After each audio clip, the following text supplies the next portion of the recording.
All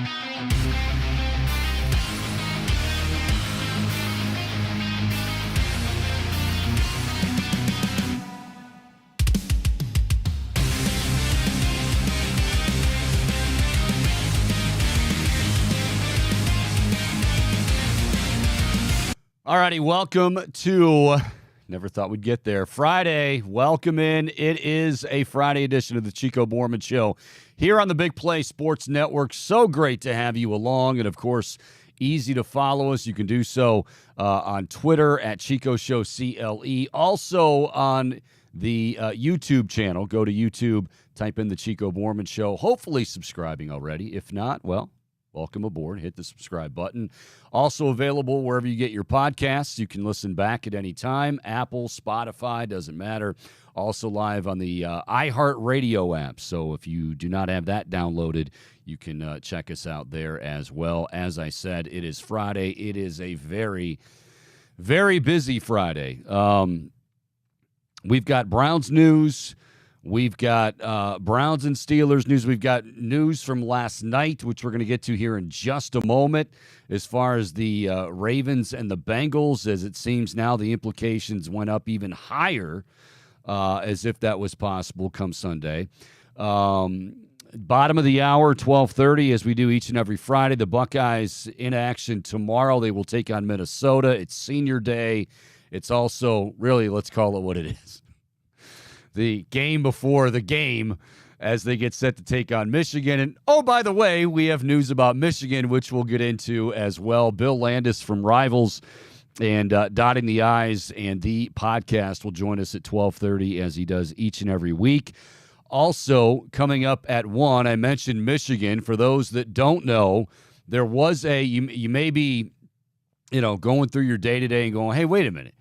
Wasn't there supposed to be a emergency TRO to get Jim Harbaugh back on the sideline immediately? There was supposed to be one for 9 a.m. today in Ann Arbor, but unfortunately or fortunately, depending on which side you're on, or even if you're not on any side, Michigan said, you know what?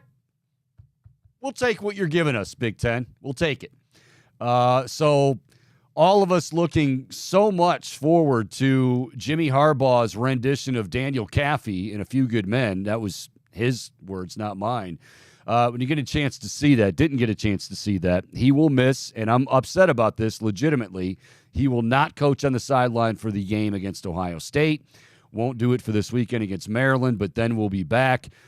We'll get into all the details because I want to talk Browns here right out of the gate. All I'll say is there is stuff continuing to develop. Even though the Big Ten essentially said, okay, if you take that suspension, we'll end our investigation, there's always an investigation.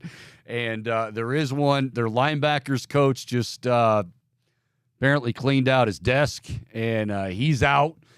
I'm sure it's just coincidence. Maybe just had a, something come up, whatever. But Chris Partridge is no longer with Michigan, started deleting his all of his Twitter accounts and everything yesterday. So it's over, not really, for Michigan. Daniel Wallach. Daniel Wallach is with Wallach Legal, and he's a legal analyst for The Athletic. We will talk to him coming up at 1. I'm curious as to his thoughts, and I know he does have some interesting thoughts on why he thought Michigan came to the decision they came to yesterday, what it means going forward. So we'll talk to Daniel coming up at 1. But we begin with your Cleveland Browns. I don't know if we should begin with the news for the Browns specifically, or do we start, because it is impacting the Browns and the entire division, with last night. I'll tell you what. Let's start with this. The Browns apparently are working out Joe Flacco. It is what it is. I don't think Flacco's coming in to rescue. Flacco's probably not going to play this weekend. He might not play at all. He might not even make the team. I don't know. He started a few games for the Jets last year. This is the laundry list of names that you're tossing out there. Nick Foles, but I mentioned Nick Foles yesterday on the show. His last 8 starts in the NFL, Last 8 games he played in the NFL, he threw 12 interceptions. So the idea of, well, we're going to bring in a veteran game manager, some of those guys are no longer game managers. They're just veterans. They're just old. They don't have the talent they once did. Matt Ryan's another one. I mean, we don't know what he's been in the booth. We don't know how much he's been working on his game. But the Browns are at least going to work out Joe Flacco, see what he's got. DTR is going to get the start, obviously, coming up on Sunday against the Pittsburgh Steelers, which now this game, we talked a little bit about this yesterday on the show, that it feels like the winner of this game really has an inside track. Like, if you win this game and you move to 7-3, and if we want to continue to throw out the magic number of 10, that will be the number that gets you in the playoffs, maybe wins the division, maybe not, but you're probably going to get in at least via wild card. Well, if you win on Sunday, you're in decent shape there. You're in really good shape there. Doesn't mean the season's over, doesn't mean you've already clinched, far from it. But you still play Chicago, you still play the Jets, you play Denver, you play the Rams, you play Cincinnati, Houston. So there's an opportunity to get the job done. But as it stands for the Browns and, for that matter, the Steelers, wow, a lot happened last night. Baltimore, yes, they knocked off the Cincinnati Bengals. If you went to bed early or you don't have Amazon, and it's so ridiculous now trying to watch these games. People don't know where they are, how to get them. But it was on Amazon. Baltimore won the game. They lost Mark Andrews, apparently for the season. Normally, they will wait a little bit, but that was John Harbaugh didn't waste any time. And you saw, if you watched the game, you saw the reaction. Lamar Jackson immediately slammed down his helmet. Odell Beckham Jr. was upset. I mean, Mark Andrews, yes, it's Lamar Jackson, okay? Make no mistake about it. But he's Batman, and Robin is Mark Andrews. This guy is the focal point of the offense. Does it mean that they're done? By any means, no. But they lose a very, very important member of their offense. Now, Lamar Jackson came up a bit hobbled on a play near the sideline where he had his ankle rolled up on. I don't think it's going to be that big of a deal. But what have we always said about the Ravens, too? Now we're into the month of November. Mid-November, we're starting to turn that calendar to December, and what does that mean? And I don't mean this cold-hearted, but it usually means some members of the Ravens have gone down to injury, and sometimes those members are key members. Mark Andrews is already out. Lamar Jackson is now a little banged up. This is what's plagued the Ravens over the last few seasons. So they get the win, and that's the most important, you think. I don't know. Would they say we'll take the loss as long as Mark Andrews is healthy the rest of the year? That'd be an interesting discussion, maybe one they're having in Baltimore. I don't know. But they get the win, but they lose Mark Andrews.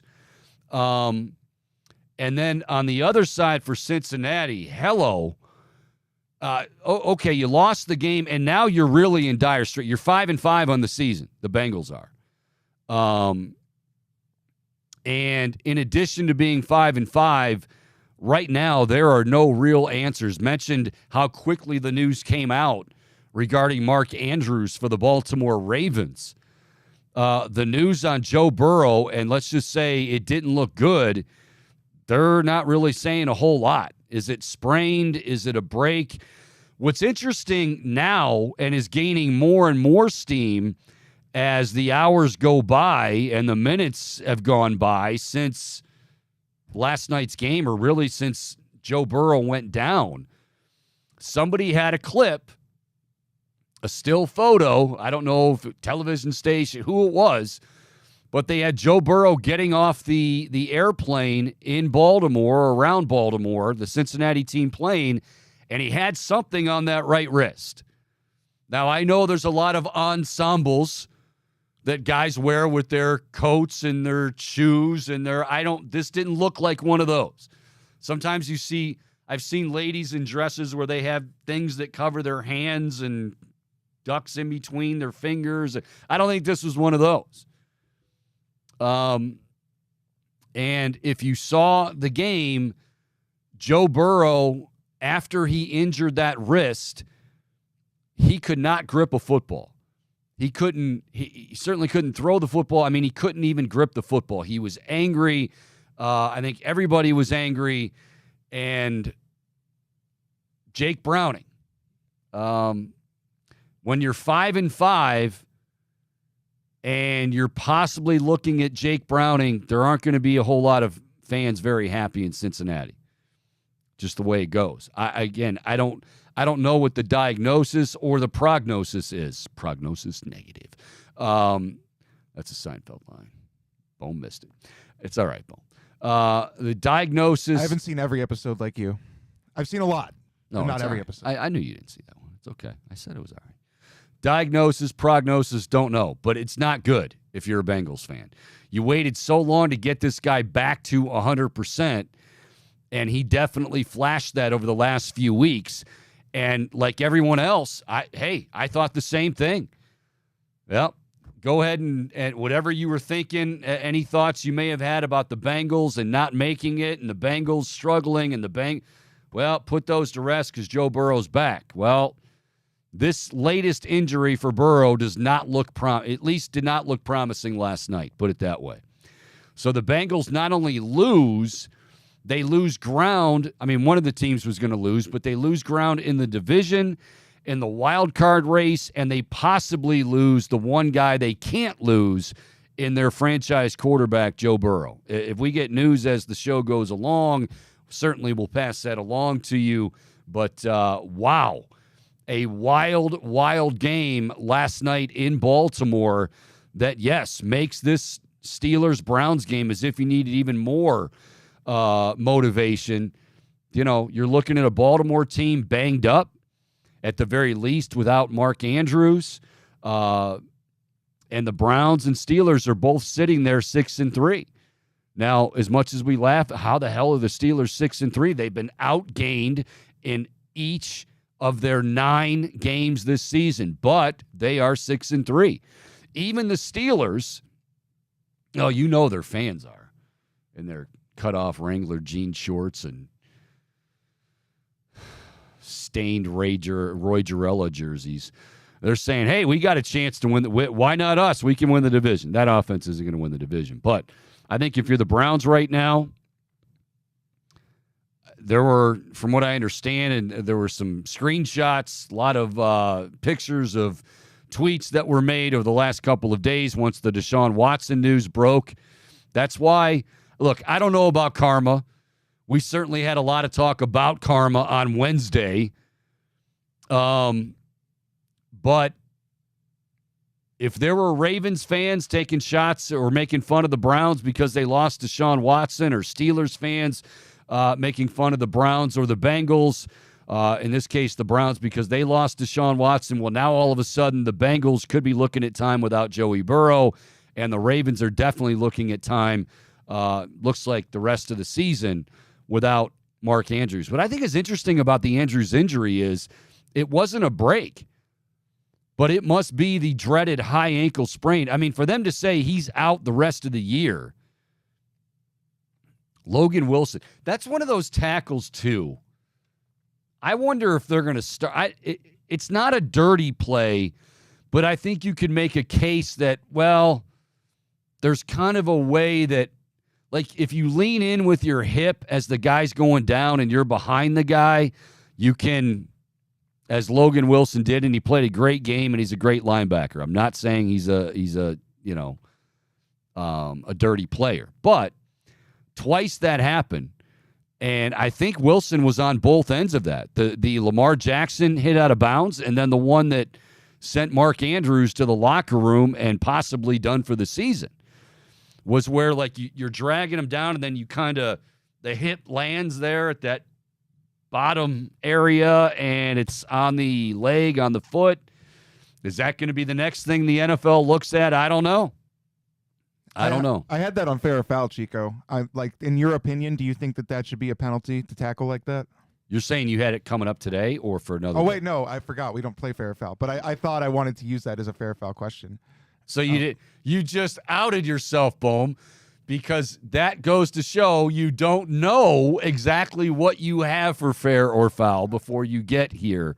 I saw that tweet and I was like, "Oh, this would be a good fair foul." Oh wait, we're probably not playing it tomorrow. Yeah, I wonder if that is going to be something the NFL looks at. I mean, as we all know, I mean, no, we're not naive to the idea that when it happens to major players, when it happens to impact players, and like I said, outside of Lamar Jackson, you talk about the guy that makes that offense go, and yeah, you drafted Zay Flowers, and yeah, Gus Edwards is a nice back, and Keaton Mitchell, quiet yesterday, nice, and but Mark Andrews, that's his guy. I mean, I think Lamar was saying after the game, like, peanut butter, yeah, he's my jelly, like, he's my guy, he's it. And you could see the reaction right away. I mean, he slammed his helmet down on the turf, and you just knew. So a wild Thursday leads to even more intrigue for the Browns Steelers coming up on Sunday. And yes, the news that the Browns are working out Joe Flacco. Again, what to make of that? Where does he fit? We don't know how he looks. I think we're all curious to see how much improvement has DTR made.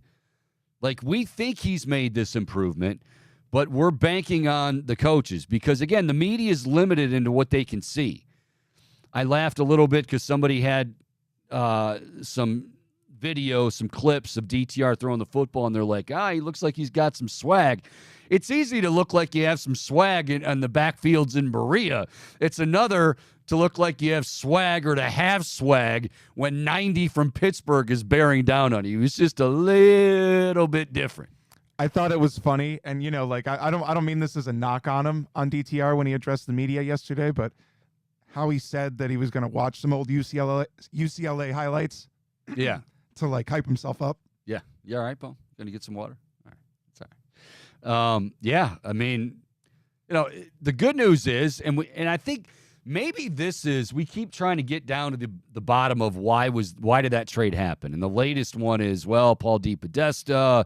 Maybe it was DePodesta that really was the catalyst for that trade of Josh Dobbs. I don't know. And honestly, it's not going to do us no good to rehash it. It is what it is. It's over. But I will say that it wasn't just that DTR looked good in the preseason, and by the way, against nothing, which is more evidence as to it's nice to get excited about players, but you really have to put it into a certain context when it comes to preseason games, and especially quarterbacks because, they're playing against, I'm not going to say they're playing against air, but there's no exotic schemes. There's no disguises. There's no, you're seeing one thing pre-snap and then another post-snap. You don't get any of that.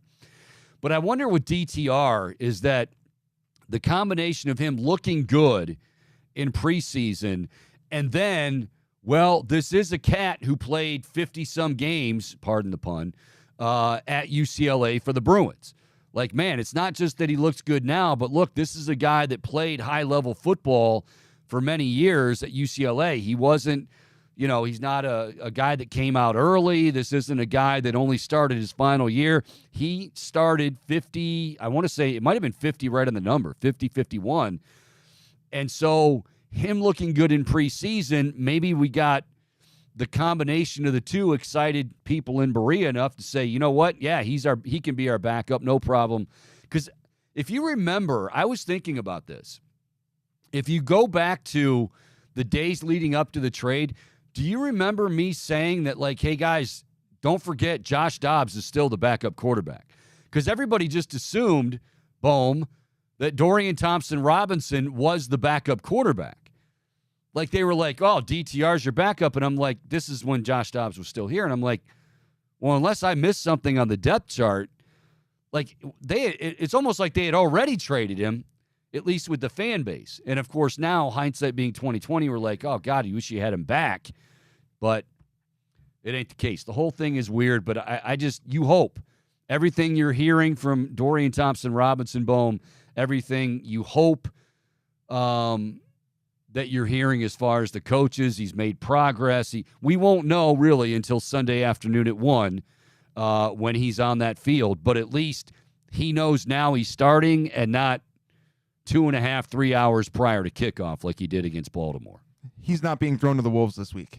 And I think he might be thrown to the Wolves, but he's got preparation. He's got a little bit of time to think about the Wolves. I mean, like the fact that he has that prep and just the time to get into that mental, I guess, sort of state of mind of going into it as a starter, because I do think it is different when it's suddenly like, oh, you're starting, kid. I think it's just a totally different mentality in terms of how you adapt to the moment. But I think just being able to have that time to focus in, and I'm sure that he's probably the hardest working one in the locker room this week.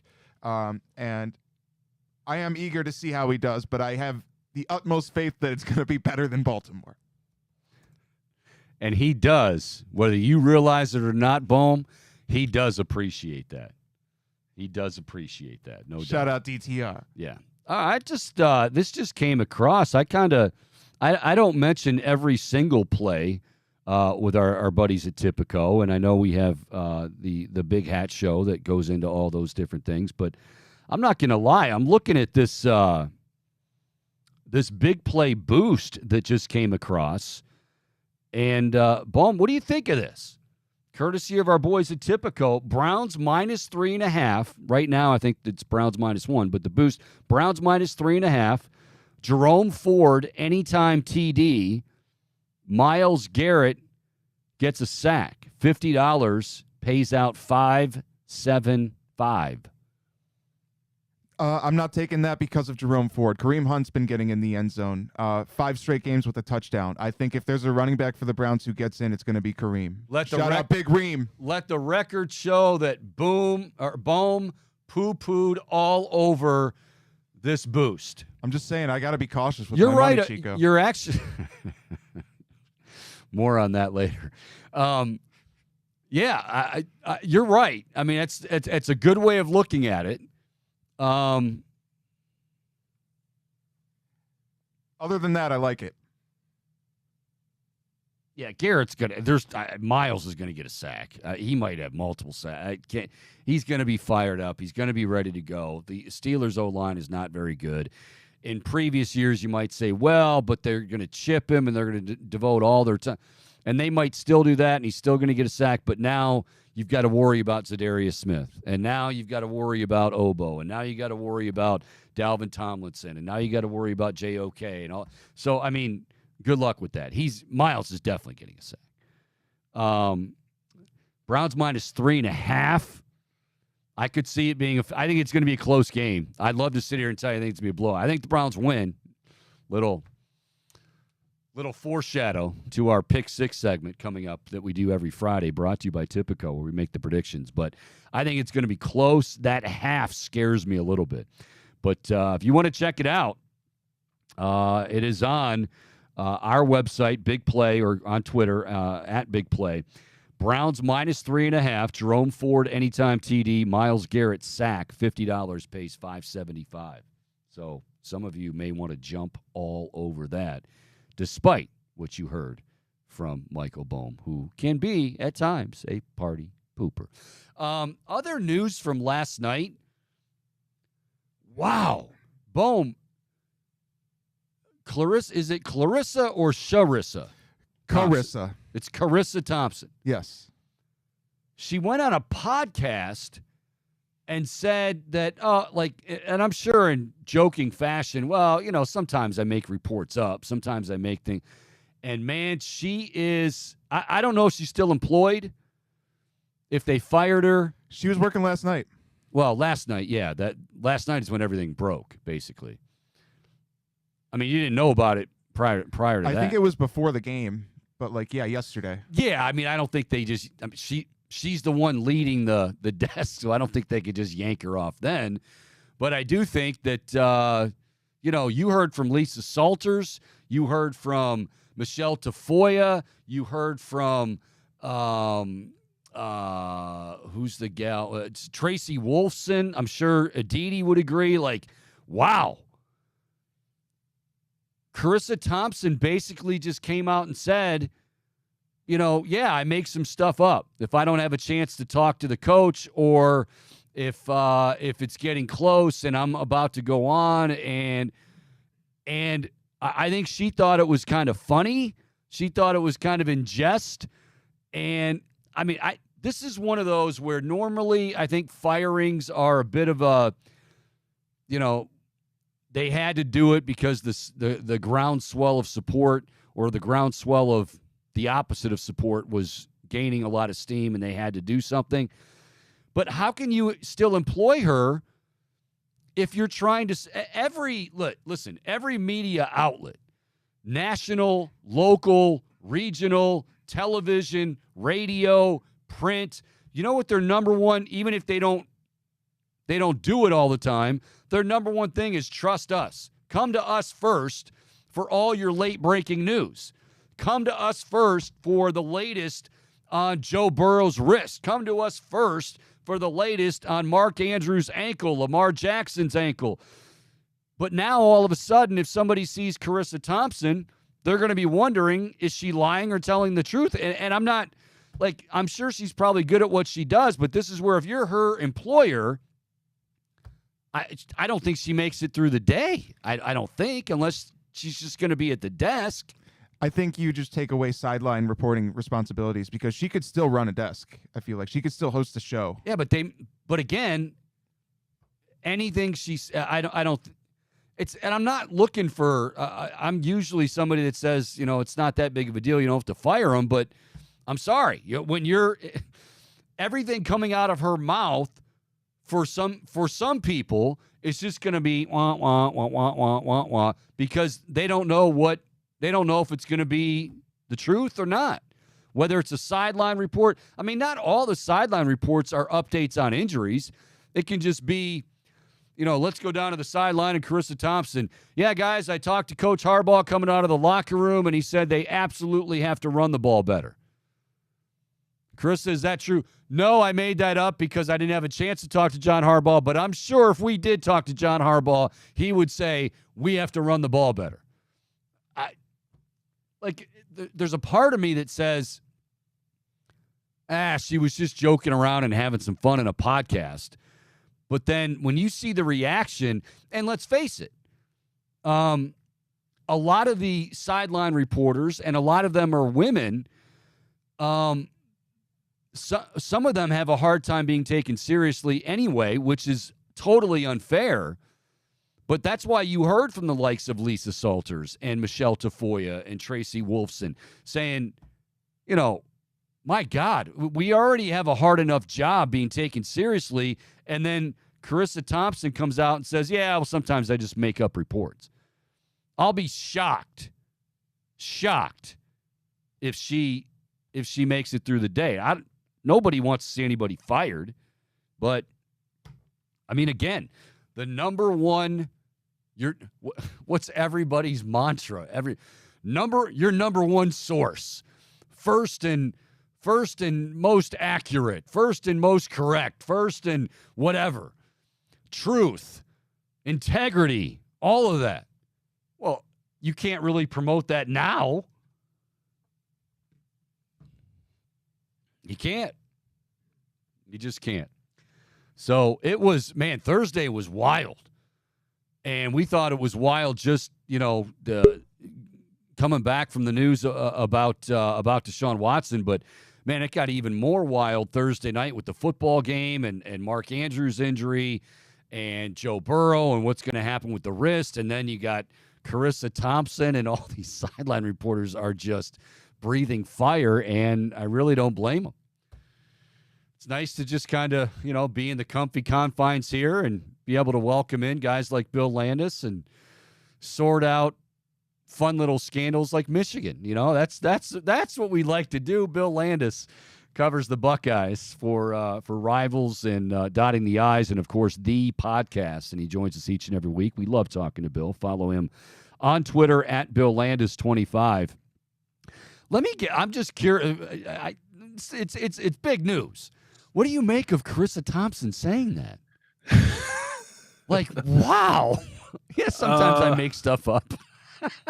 Yeah. I saw that she corrected herself, or tried to put out the fires, I guess, by saying that she wasn't making up things whole cloth or attributing them to coaches, which I like. That would be bad. I probably just wouldn't have said it. Yeah. I know that job is difficult and coaches aren't always accommodating to those kind of interviews, and you're on TV and you have to say something, but I probably would have made up a different story than, oh yeah, I just make stuff up. I don't know about you, but Bill, I was absolutely looking forward to Jim Harbaugh, and I'm using his words here, basically doing his best Tom Cruise and thundering away at that jury and Colonel Jessup, and then all of a sudden that air came out of the balloon yesterday, and it was all right. We'll take the 3-game punishment. First blush, your thoughts on that decision, and does it necessarily mean any investigation, including the NCAA, is completely over? No, it's certainly not over. I heard earlier in the week that maybe the Big Ten and Michigan had discussed reducing the suspension to 2 games and avoiding the hearing that was scheduled for today, and then that would have allowed Jim Harbaugh to coach against Ohio State. Now that information could have been a little bit incorrect, or maybe something changed in the days after that to get us to yesterday when it was announced that the 3-game suspension would stay in place. And it was funny to see how both sides framed it, right? Like Michigan kind of framed it as like, oh yeah, we both agreed to this, and then the Big Ten was like, no, Michigan decided not to fight this because I think Michigan was handed some new information yesterday that led them to that decision, which also led to today them firing their linebackers coach Chris Partridge. Well, that's interesting. Wow. And there was some reporting I was just reading before I joined you from Yahoo about the destruction of evidence in the NCAA's investigation that I think Chris Partridge was tied to, and also apparently some booster funding for Mr. Stallions to get this operation off the ground. So this thing is far from over. As far as the Big Ten is concerned, I don't think they're going to pursue it and have sort of two different investigative tracks here with the Big Ten and the NCAA. Now it's just going to be the NCAA, but they are very much still digging into this, and I don't think we've really even begun to scratch the surface of what the fallout could be here. Okay, so I want to be clear that yes, I went to Ohio State. I love the Buckeyes and whatever, but I like to consider myself objective. I'm not saying this because from an Ohio State standpoint, but when you look at everything that's going on this year with Michigan and the different investigations, the different like, to me, it screams like, wow, lack of institutional control. I mean, you've got one guy. First, let's go with the recruit during 2020 that shouldn't have happened. Then you've got the assistant that was fired, hacking into computers, and maybe a gambling scheme or scam going on there. And now this, like, I don't know. I mean, it sounds like there's not a whole lot of policing themselves going on in Ann Arbor, Michigan these days. No, it does feel like we keep taking steps toward that lack of institutional control conversation. I don't want to. Yeah, I don't want to say that and have people say like, "Oh, Bill Landis reports this is happening." That's not what I'm doing. I'm just kind of watching the blocks fall here, kind of like you are, and I actually like even buy the idea that Jim Harbaugh didn't know what Connor Stallions was doing. He very well could have just been like, "Oh, everyone steals signs, but this guy's really good at it, and it's helpful for us." I think that actually is on some level plausible, but he's also responsible for everything that happens within his program, which is why I think it was right for him to be suspended anyway, even if they couldn't tie that operation directly back to Jim Harbaugh. And, even if they can't tie whatever happened with Matt Weiss back to Jim Harbaugh, it is his house. He is in charge of it. So I think as things continue to come out, we could get closer and closer to having that discussion about lack of institutional control. And then if we get there, obviously the penalties become much more severe than what we've seen already. Does Tim Day, Ryan's brother, get an apology at any point? Like, yeah, he was the one. I think a lot of the Day family is owed an apology through this. Some of the stuff that the Michigan media was putting out there was pretty irresponsible. So, and it seems like a lot of those folks have come to the realization that maybe they should stop peddling lies and whatever deflections they get from the Michigan program, because this is serious stuff. So it's been a little nasty for the last 3 or 4 weeks here. He is Bill Landis covering the Buckeyes for Rivals and, of course, Dotting the I's and the podcast. And if you have not checked it out, I know I say it every week, but for good reason, it's outstanding. You can find it on Twitter at @thepodcast_OSU. He's joined by Austin Ward and Jeremy Birmingham and Doug Maurice. It's just really, really good stuff. All right, so, Bill, there is a game tomorrow, and I know we go back to last year, and both of these teams, relatively squeaked by their opponent getting ready for the other. I don't feel like Ohio State is going to have a focus issue. I don't know why I say that. I don't know if I have any real grounds for saying that. But I just feel with, like, all this stuff going around them, the season they've had, now this whole Michigan stuff, that, like, they know exactly what they have to do. And I don't think anybody's looking past anybody, in this case, Minnesota. No, I don't think so either. I think it helps Ohio State that they're at home. If you look at the track record of Ohio State over the last few years, and this week before it plays Michigan, there have been a few scares, but they've been on the road. Actually, 2 of them were on the road at Maryland, funnily enough. But when they play them at home, it's a little bit of a different story. So I think that helps keep your focus a little bit. But I also think it helps too. Like they got a legitimate scare last year on the road at Maryland before they went to play Michigan, and most of that team is back now. So they know that the attention to detail this week is as important as it is every week, and probably more important, because it's human nature to look past this game to the Michigan game. We're all doing it. Doesn't mean that the players are, but they're the ones that really have to fight it. And I actually think, in a weird way, like going through that experience last year when they ended up winning, I guess, comfortably against Maryland, when it was close late into the fourth quarter, and Maryland definitely had a chance to win. I think having gone through that will better position Ohio State for this game. Okay, so the reason I'm smiling right now, in addition to, I enjoy having you on the show, as you know, is you just 3 minutes ago, you just put out a tweet. So Dan Wetzel's, who's been all over this, and there was by the way, there was a bunch of media, in Ann Arbor this morning awaiting this hearing at 9 a.m., but Dan Wetzel's been all over this for Yahoo.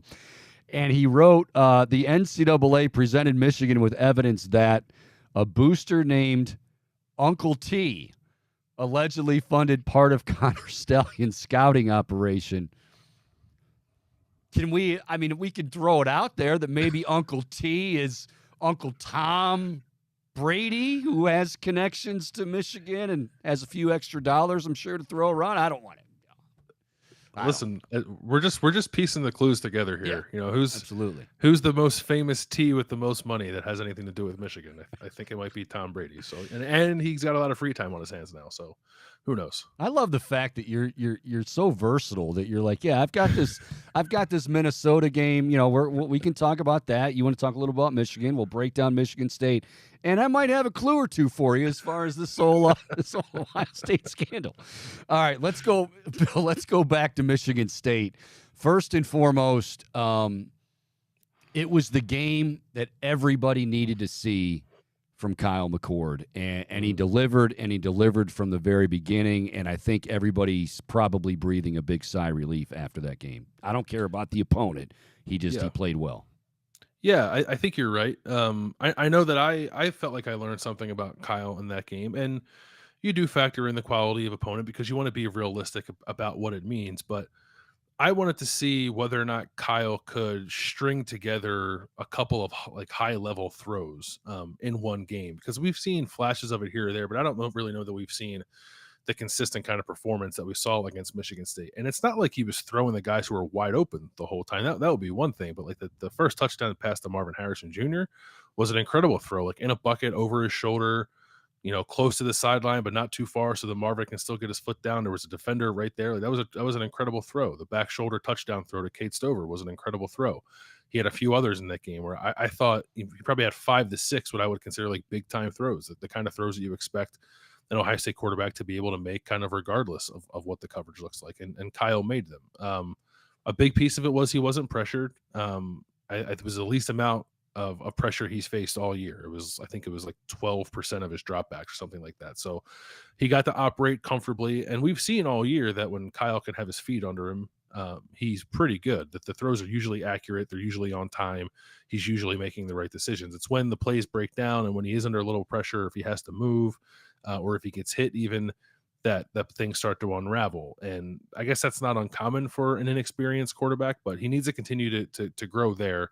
But this was a reminder that when everything is kind of synced up the way it needs to be, Kyle can make every single throw you need him to make in Ohio State's offense. And now I think he has to go back out there this week and do it again against a Minnesota defense that's given up some stuff through the air to like Purdue and Illinois, and then earlier this year to Northwestern and North Carolina. Like that, you can get this team through the air too. So I think it's probably the biggest thing this week for Ohio State is building on the confidence that Kyle McCord seemed to get in himself last week and make sure he carries it through to Ann Arbor next week. So I've had a few people ask me this after last week, and of course as the season winds down and we start talking about Heisman Trophy, the first goal, obviously, you got to win the game, and you're not necessarily trying to do anything extra. But do you think, Bill, that there is a concerted effort at times to maybe, you know what, at the very least, let's just make sure Marvin Harrison gets a baseline of good numbers? Because again, I think we all know that voters across the country not all the time have a chance to watch these games. And they're just looking at, okay, what's the box score? Harrison, what did he do? How much of a concerted effort do you think it is for Ryan Day to at least make sure that Marvin Harrison has an opportunity or a few opportunities?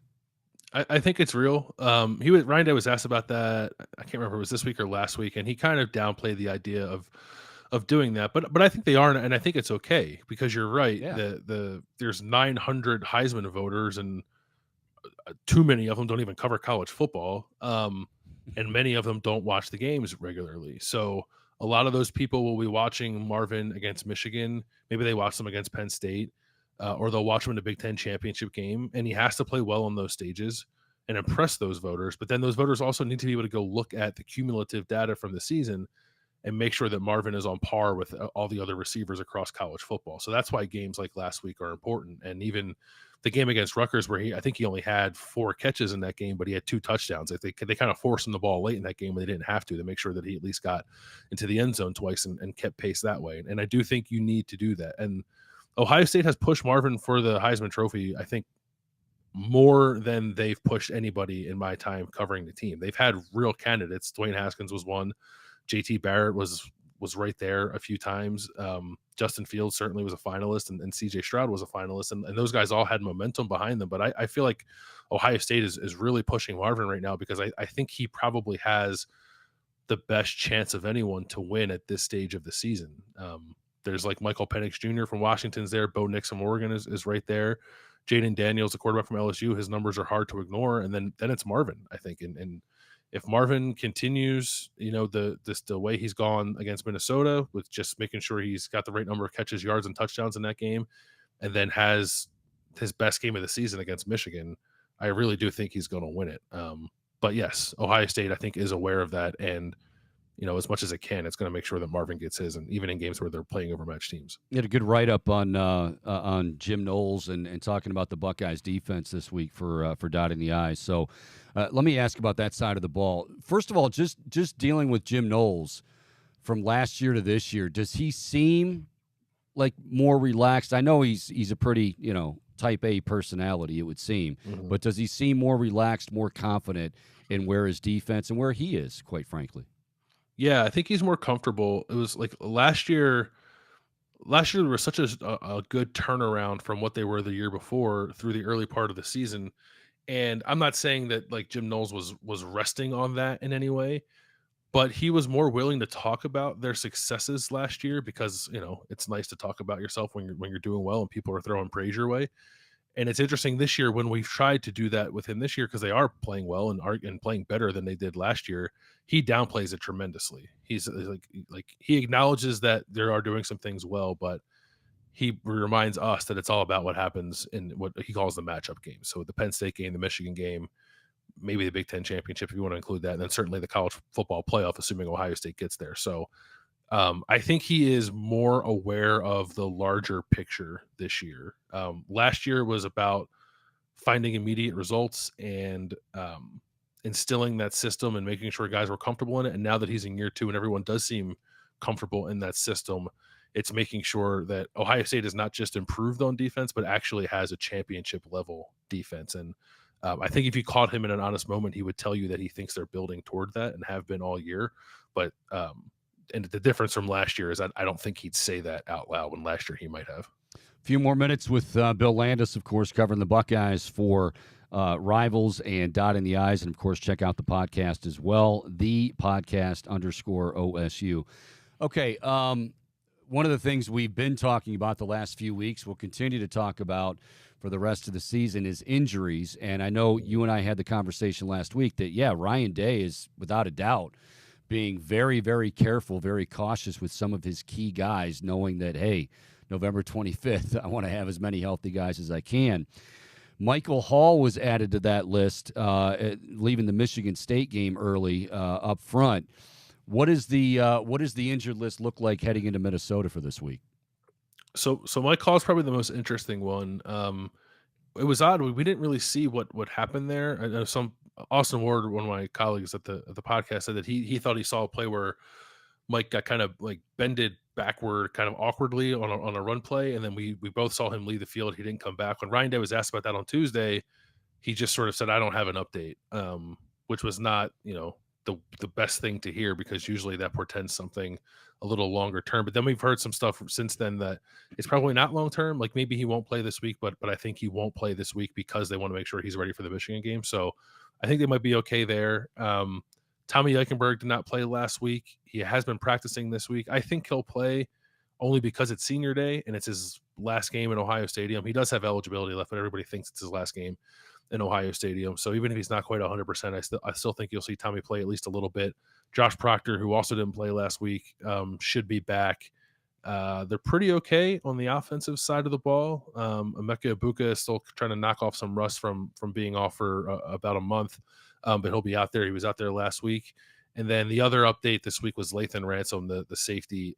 It sounds like he's going to be out for at least the remainder of the regular season. And then if Ohio State is in the playoff, I would imagine they'll try to get him back for that. If they're not in the playoff, then I think it's possible we've seen the last of Lathan Ransom this year. Yeah, and you wrote, thankfully, I mean, you don't want to see a talent and a great kid like Lathan go down, but Sonny Styles, that we've heard all about, talked about in preseason, I mean, he's played everywhere. Now he's kind of getting a lot of those snaps, and he is, I guess, unsurprisingly, Bill, he has answered the bell, and we're seeing that athleticism wherever he lines up on the field. Yeah, he's been really good for them this year. And I know a PFF earlier this week, shared that he's like the highest graded run defender, I think, in the Power 5.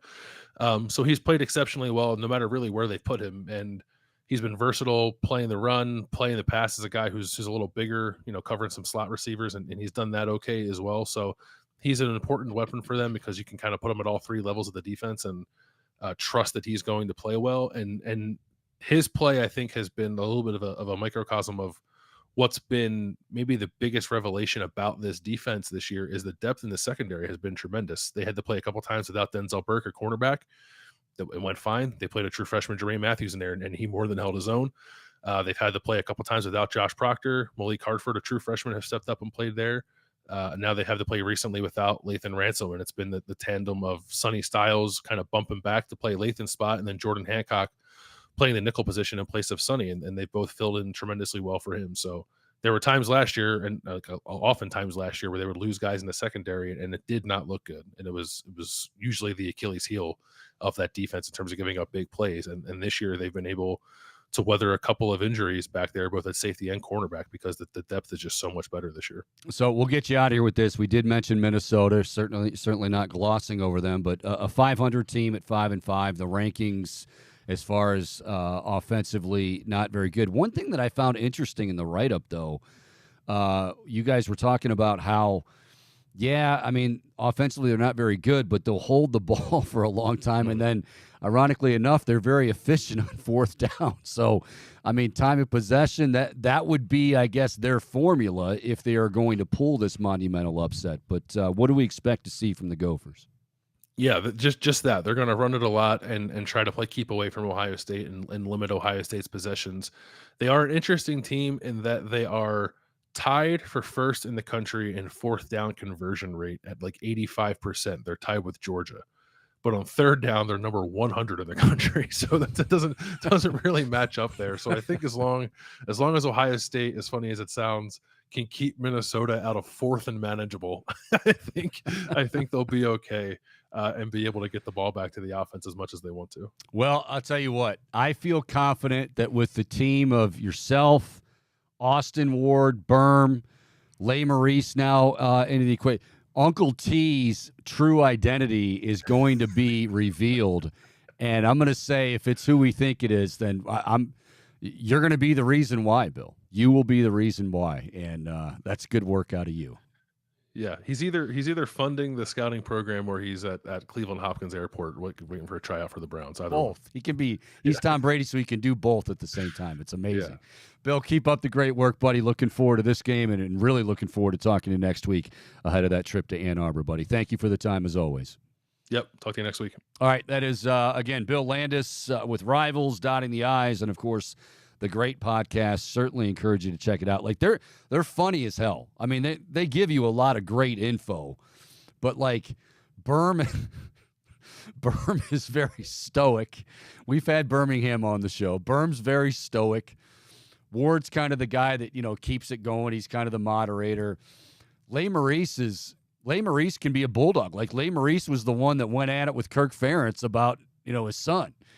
And then Landis, it's a good group. And that podcast is exceptional. I listen to it every week. That's no lie. And you can find it on Twitter at @thepodcast_OSU.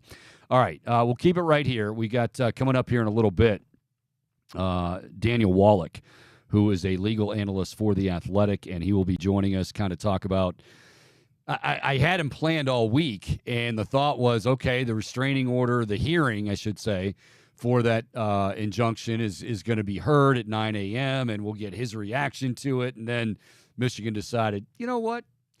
I think we'll take the 3 games. And now, yeah, there's a lot coming out. Linebackers coach is gone.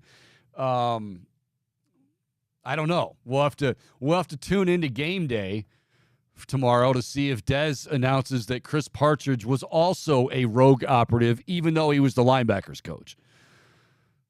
Is that possible, Desmond? Yeah. Your linebackers coach can be acting on their own.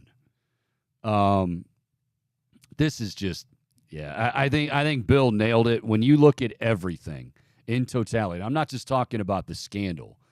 When you look at everything in totality, from the 2020 COVID visit to the assistant coach getting fired amidst the computer scandal and the hacking into accounts supposedly, and it's turned into like some kind of gambling scam maybe. Between that and then now this, like I said, all for the last few weeks, everybody in Ann Arbor has been crying about, oh my gosh, they're out to get us. One, we've never heard anybody deny anything. Say, oh my gosh, that's not true. Connor Stallions especially. Connor, what is that? Yeah, I don't know.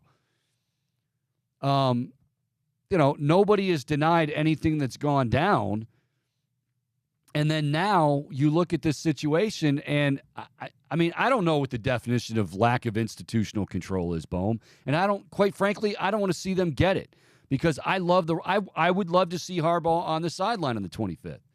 I wish they would have said, like the TRO hearing was held this morning, and they said, all right, we're going to cut it from 3 to 2. You'll sit out against Maryland. You're back on the sidelines in Ann Arbor to take on Ohio State. Let's go. Let's go. But it didn't happen because Michigan, and I also thought it was interesting, and Bill brought up a great point, because Michigan, when they first announced the news, they're like, the NCAA has announced to us that they are ending their investigation. Well, actually, you guys announced that you'd be willing to take the penalty, thus ending the investigation, but it wasn't. They're going down fighting. You got to give the Wolverines, at least off the field and they're going down swinging. Chris Partridge, their linebackers coach, has been fired. That broke today, 11:42 a.m. They are saying that Rick Minter will serve as the linebackers coach when the Wolverines play Maryland on Saturday. Partridge had been Michigan's director of player personnel in 2015, then special teams coach, then safeties coach, eventually linebackers coach from 2016 to 2019, and then defensive coordinator, but that's going to change. So just out of curiosity, I know I'm kind of being a smartass here, but it is kind of funny. So if you have co-defensive coordinators and you have your linebackers coach, like what? There's other guys that are about ready to take this fall. There's got to be. The best. I'll give you my best case scenario, most plausible scenario that Jim Harbaugh didn't know would be it was one of those that was brought up at the very beginning. That Jim Harbaugh would say to his staff, I don't want to know about it. You know, if it's going on, again, it doesn't get him off the hot seat because there is the rule that you've got to know the rules. And we all know we're not that naive to think that he didn't know what was going on. But if you want to really play that, he can say, okay, I just told them I didn't want to know about it, but it's crumbling down. And it's sad for the players, too. I mean, really, they've worked their asses off. It's not their fault.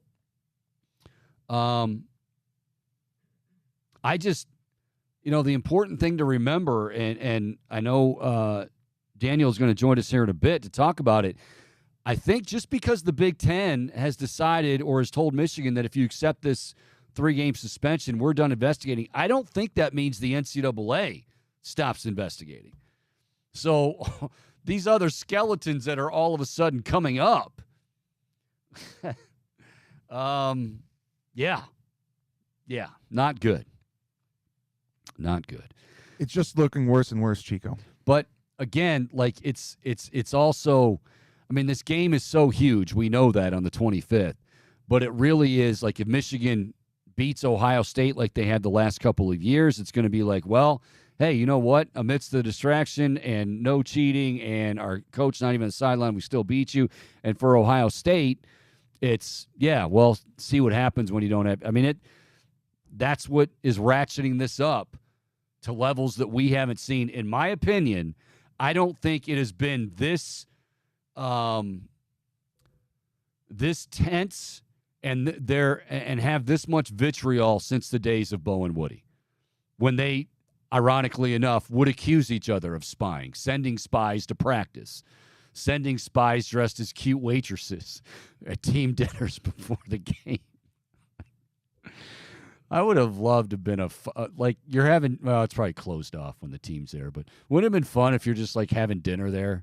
You look over, you're like, oh, check that out. The team's getting ready. And then just to watch Woody completely just blow his gasket and go, those are planted. Those pretty girls are planted from Bo Schembechler trying to distract us. We're back to that now. It's to that level. My dad was at Ohio State Law School, and where he stayed during one of those years was in the same building as Woody Hayes' office. So he used to pass him in the halls occasionally, which I thought was kind of neat.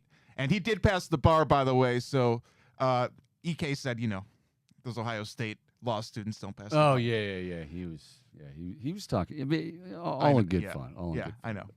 But so wait a minute. We could have got Papa Bohm on for his thoughts on the matter as a legal analyst as well, in addition to Daniel Wallach, who will be joining us. Yeah, he's more so like tax and real estate, but I'm sure he has an opinion on the matter. I'm sure they broke tax and real estate laws too. Probably. I'm sure Michigan's not stopping with, cheating scandals and gambling scandals and rogue coaches. I'm sure they've got probably haven't filled out a W-2 since 2014. I'm sure all of that. Yeah, all of that. That's his neck of the woods. Incredible. We got Pick Six coming your way a little bit later on in the show. Pick Six, of course, brought to you by friends at Tipico. We got 2 from the college slate. By the way, those 2, Boom, will give you the heads up, Louisville and Miami. I think this is interesting. So Louisville's ranked 10th in the country. Miami is unranked. Miami is a favorite at -1. So we got that one, and then we got UW. We got the 5th-ranked Washington Huskies taking on Oregon State. Oregon State can play some D. Oregon State is, let me make sure I have this right. No, that's got to be. Oregon State isn't the favorite, are they? Let me make sure. No chance. Let me make sure, Bohm. Let's go to that. Let's go to the replay here, as they like. Is the to game say. at OSU? Yes. Yeah, they are favorite. Oregon State is a 2.5-point favorite. I just assumed Wow. Yeah. Oregon State plays good D. I mean, and they're a good team. I don't want to make it sound like they're 11th ranked team in the country. I don't know if anybody can slow down Michael Penix right now. It feels like Penix and Bo Nix are on that collision course for the Heisman Trophy. And with Marvin Harrison. What's the matter, Bohm? Why are you giggling? I just hate to say it, but I think you're right, Chico. Like, I don't know. It's going to take one hell of a spectacular performance for Marv to, like, overtake whoever wins in that 25th duel. would be that perfect stage. Yeah, absolutely. And Jaden Daniels, I don't want to feel like I do feel like I'm slighting Jaden Daniels because he's had an incredible year.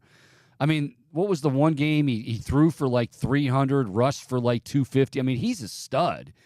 But again, fair or unfair, it feels like these sorts of awards are going to go to, you've got to be in the mix. Your team's got to be in the mix as a national champion. And then, yeah, you're the QB. If LSU's in the mix, Jaden Daniels is probably the favorite. I mean, fair or unfair, that's kind of how it works. All right, we've got him. There he is. All right, let's welcome in here on the Chico Borman Show on the Big Play Sports Network. Mentioned all of the circus atmosphere that is surrounding Ann Arbor these days. Want to welcome in legal analyst Daniel Wallach as he joins us here. He is a legal analyst for The Athletic. We had a chance to talk to him a few years back. First of all, right off the rip, Daniel, before we get into this stuff that's been going on the last 2 days, been a busy week for you, including an addition to the family. And so I wanted to extend congratulations on that. But it hasn't just been like you had to, once you got back in the States, you were overseas, you had to get the birth certificate. So you've had your plate full this week in addition to coming on with us, which we. Well, yeah, he was born, my child. Thank you very much for the congratulations. But my son was born overseas, and you have to go through a lot of bureaucratic red tape.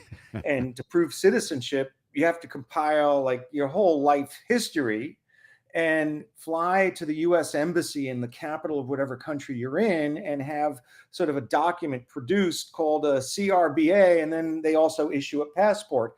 It was like applying, it was like an FBI background check. But that was one of the most arduous processes we went through. But now I've got to get him a Social Security number, and now he's 8 months old. He's got to choose a school where he wants to play football. So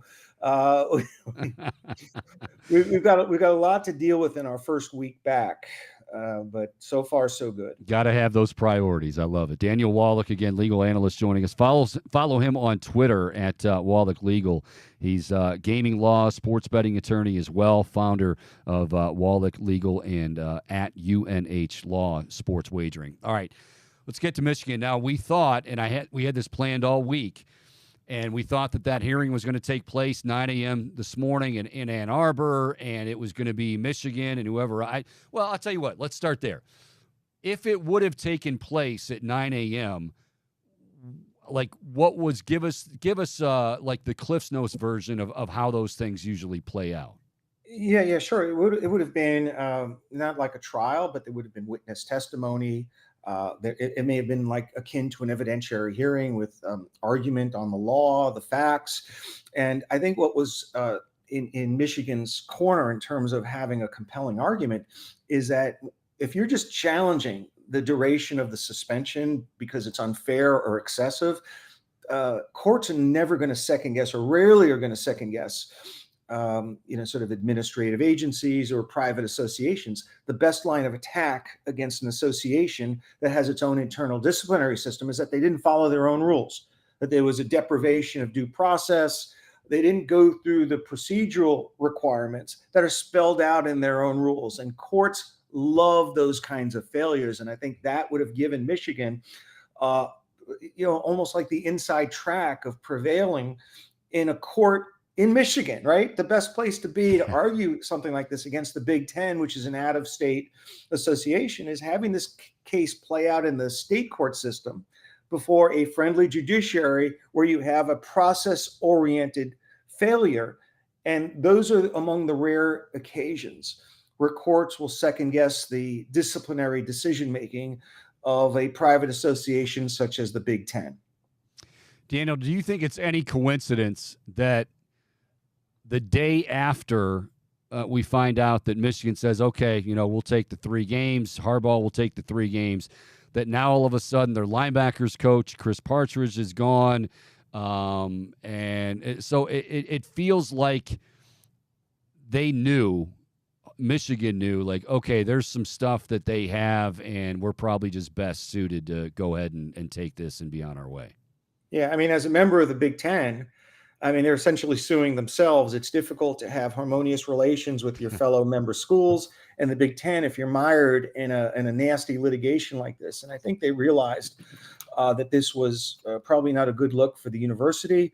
But more importantly, the University of Michigan was able to secure a nice statement, as part of that press release, almost providing at least preliminary absolution for Coach Jim Harbaugh. So it's not a real suspension where he's away from the team. He still oversees the practices.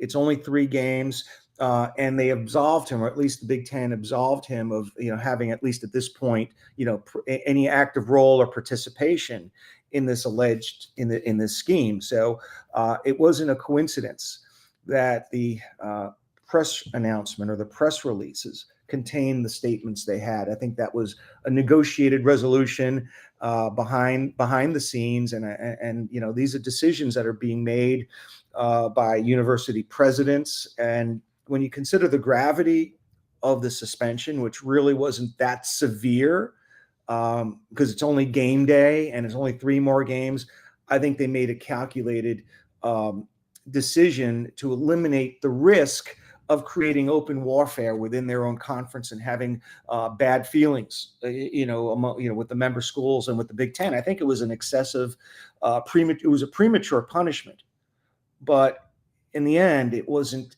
an excessive punishment. Okay, so explain. That's interesting. Explain why you think it was premature. You reach these decisions following investigations. The Big Ten, like any bureaucratic organization or corporation, would conduct an internal investigation, retain outside counsel, interview witnesses, try to arrive at the truth instead of shooting from the hip and, just implementing a suspension almost, immediately in haste without having followed the specified processes laid out in the Big Ten's, bylaws. And that's a big deal, to jump the gun and reach a conclusion while short-circuiting the investigative process. I think that had to play out first. And that's where I think the grievance, or at least Jim Harbaugh's, that was the heart of the argument, that they didn't really engage in the type of investigation that would normally be carried out with accusations, similar to these, that they reached a conclusion first and hoped that maybe the facts would bear it out. And one thing you can't do as a private association is disregard your own, rules.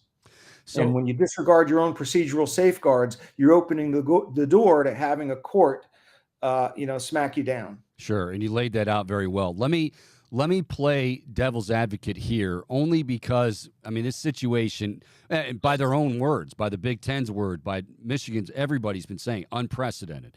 So I guess the question I would have is, as to your point about an investigation, which, yes, that's due process is one of our foundations in this country. Great.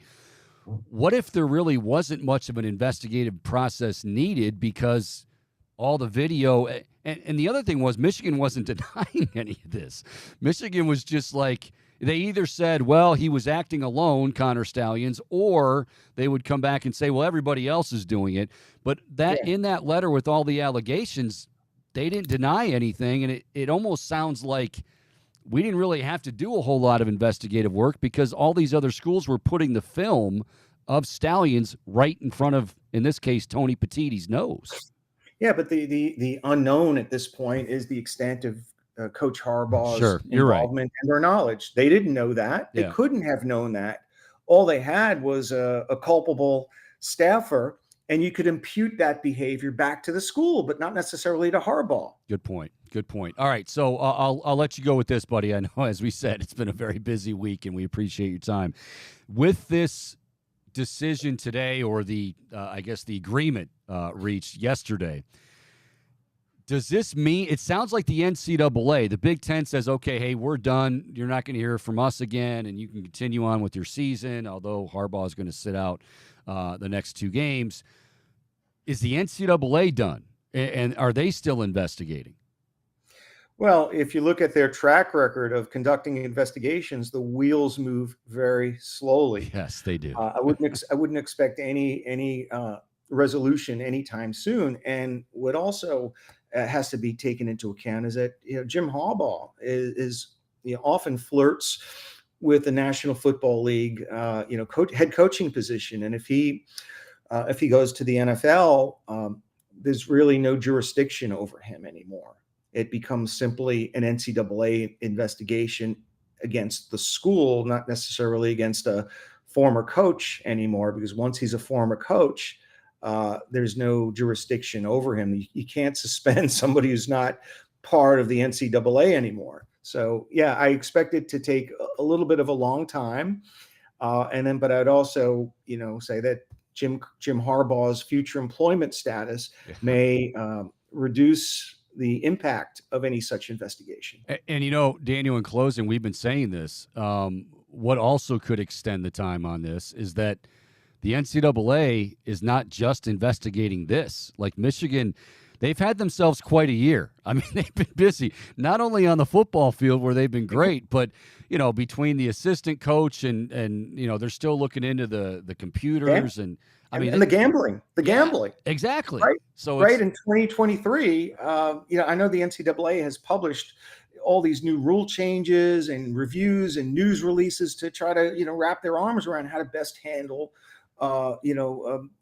player gambling in a legalized sports betting environment. And that's occupied a lot of their bandwidth. And that's kind of my specialization. So this is a situation where worlds collide. The NCAA has quite a lot on its plate between the advent of legalized sports betting, as well as all the, pending lawsuits that, they can multitask. It's not like the same person is going to work on all these different matters. They're a huge monolith, but quite frankly, they have a lot on their plate. They might want to take up citizenship in Ann Arbor. Now that we were talking about citizenship.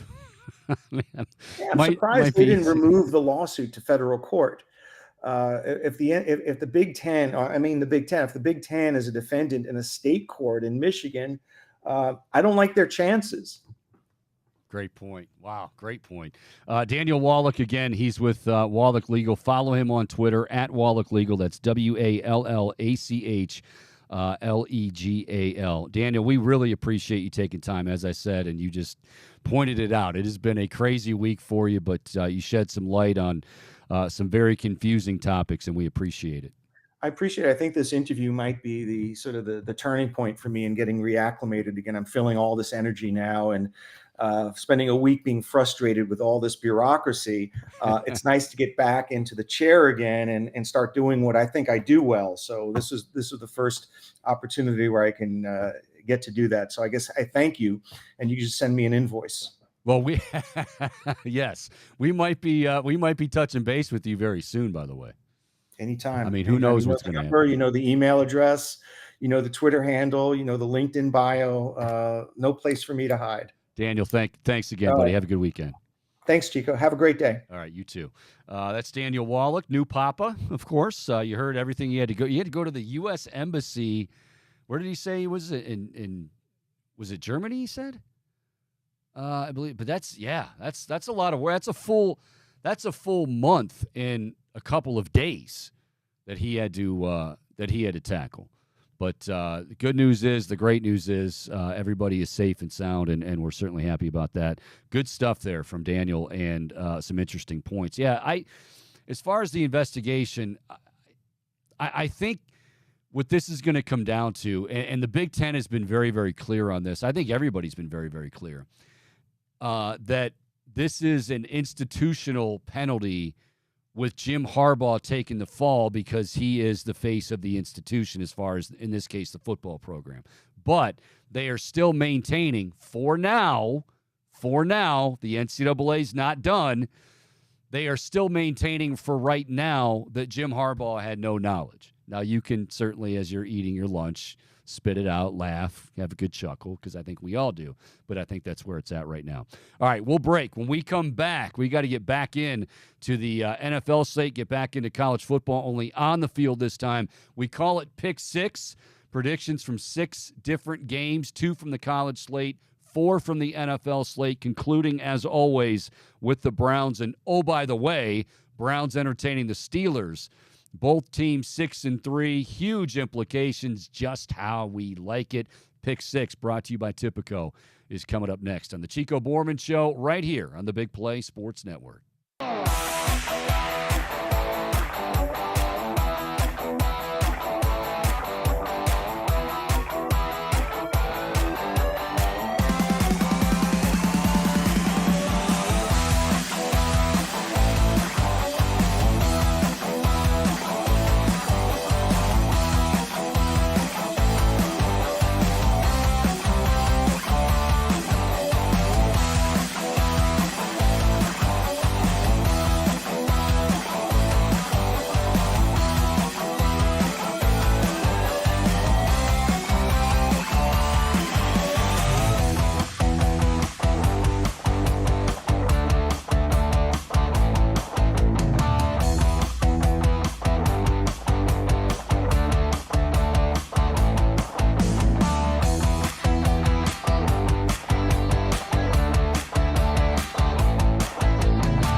And welcome back. Final hour, final 45 minutes or so of the Chico Borman Show on this Friday for this week. And what a week it has been. My goodness, Deshaun Watson, the injury. Now it's DTR's team against the Steelers. Both teams 6-3.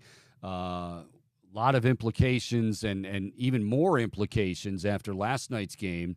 Not only with the score and the result and who won, Baltimore, but injuries to Mark Andrews, who's probably out for the year, Joe Burrow, that didn't look good with that wrist injury. Don't have to tell you, they're at 5-5, and if he can't go for any length of time, they're pretty much out of it. So, wow, a lot going on this week in the world of football. Real quick, just to put a bow on this before we get to pick six. Uncle T is now trending wildly on Twitter. So, I don't know. Everybody is hoping that Uncle T is somehow Tom Brady. I got to believe Brady's going to be smart enough to, if it is him, he covered his tracks. But wouldn't that be awesome if it was? If it was That would be so wild. By the way, Chico, I do have an Uncle T in my life. Well, I normally call him Papa T, my singer in my New York band. He's sometimes he's Uncle T, sometimes he's Papa T. So we got Papa T, we got Mr. T, we got Uncle T. And right now, Uncle T is the one that is under investigation. But it's just everybody now. Like, you can't. I'm scrolling Twitter, and there's like Tom Brady pictures, like every other one. Uncle T. You never know. That Wetzel report, by the way, was just wild, and that was nice that you caught that while you were interviewing Landis. Just the fact that like they laid out all of this proof.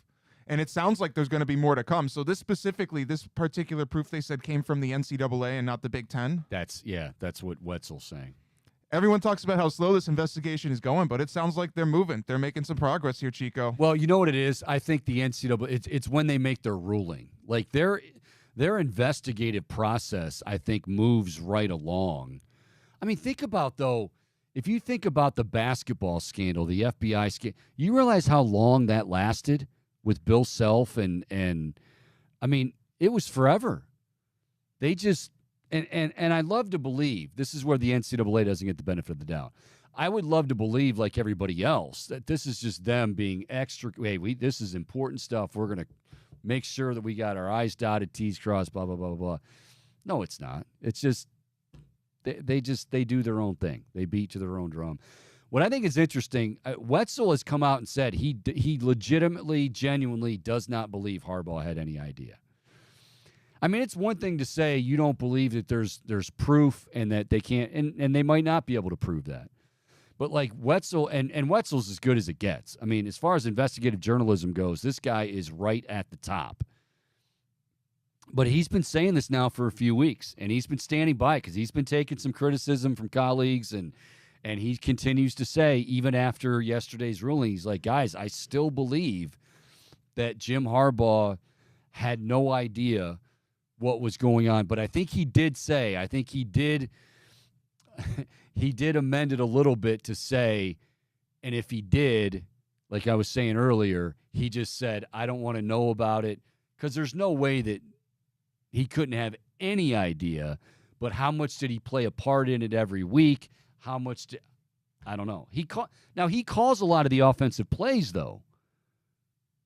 So how can you call? And I'm not saying I know they have Sharon Moore, but Harbaugh is collaborating with somebody in those plays. So I don't know. It's all crazy. It's just wild to fathom the thought of Harbaugh's entire coaching staff going rogue against him and concocting this whole scheme kept behind, like, from him knowing, and that they just did this all, and he was totally oblivious to it. I find that hard to believe. Now, the idea that it's like, I don't want to know anything about this, you do what you got to do, but I don't want to hear anything, that seems more plausible to me. That's something that I could believe that. Now, I feel like there's probably more to it. I wonder how much. I imagine that like Connor Stalions probably like planted the idea because he had the whole manifesto thing, and they just were all on board with it because they thought it seemed like a seamless plan. They probably were like, at first they were probably like, yeah, okay. I mean, go, but I mean, here's the thing: they don't keep him as long as they did if he wasn't doing something right. It's just like the argument we've been making. We didn't do that. We don't need to do it. Well, no, you did, and obviously it gave you some advantage. Why did Barry Bonds, did he need steroids to be a great baseball player? Hell no. Did he need steroids to hit the amount of home runs he did and to stay healthy, or bounce back from injury quicker, have longer workouts to lengthen his career? Absolutely he did. I mean, these guys don't just put anything in their bodies because they're bored and they're like, oh, there's a cream sitting around. Let me see what that's all about. Oh, that's not aloe vera. Looks like that's something else. They're very careful about it, and same thing here with this Michigan scandal. It gave them advantage. That's why they do it. To some degree, does every team do it? Yes, but that's the whole reason why you put in the rule book to what extent you can do it. And Michigan just ran roughshod over that for as long as certainly enough time to get Harbaugh back on track and in the good graces. Now we don't know. All right. Folks, if you need bet credits for football season, the Big Play Network is presented by Tipico Sportsbook. We love our buddies at Tipico. The app has your traditional bets like the money line, spread, and point totals, but you can also lock in player props and check out our Big Play boosts every single week to back your favorite Cleveland teams and athletes with the best odds in Ohio. Get in the action, load up for football season using promo code BIGPLAY150 or Chico, CHICO 150 to get $150 in bet credits on us, plus a $30 dog pound bet. Bet with the Big Play crew all season long with Tipico Sportsbook. And speaking of Tipico, Pick 6 right now brought to you by our friends at Tipico.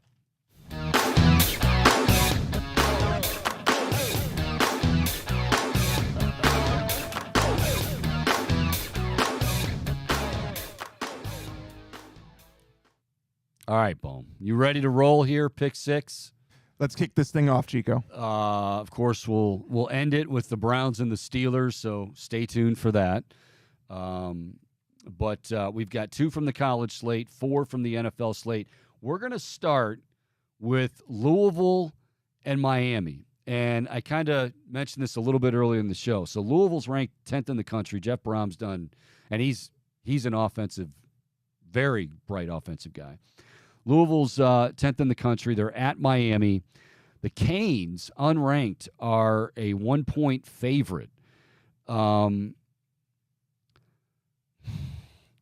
thing about Louisville, like, they are very, very talented. But remember when they had that, it was Pitt, when they lost to Pitt, like bad to Pitt.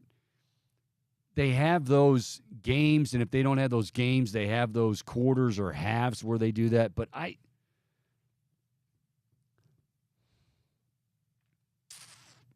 Miami just lost they did earlier, lost their quarterback to.